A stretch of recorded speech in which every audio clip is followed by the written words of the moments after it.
If you're trying to report a rude or unprofessional BDO employee, you've probably noticed BDO buries their contact options under layers of menu options. But don't worry, I'll guide you step by step on how to get through their phone system quickly.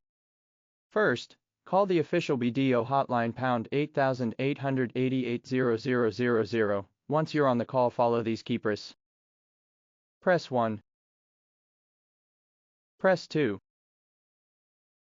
Press 3. Press 2.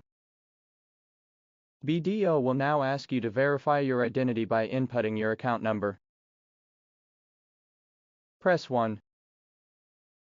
Enter your birthday when prompted.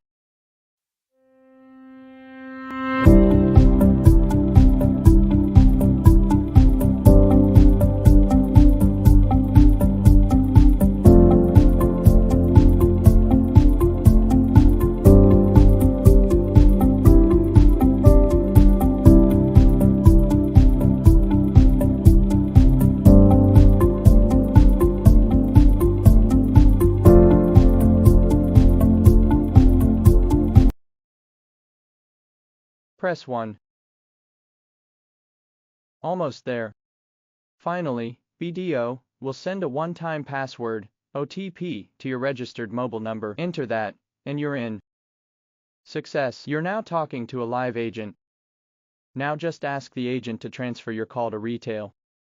BDO has buried their contact person under so many layers of menus that it feels like a puzzle. Hopefully, this guide helps you get through their system without wasting time. Found this helpful? Like and subscribe for more banking tips. Comment below if this worked for you.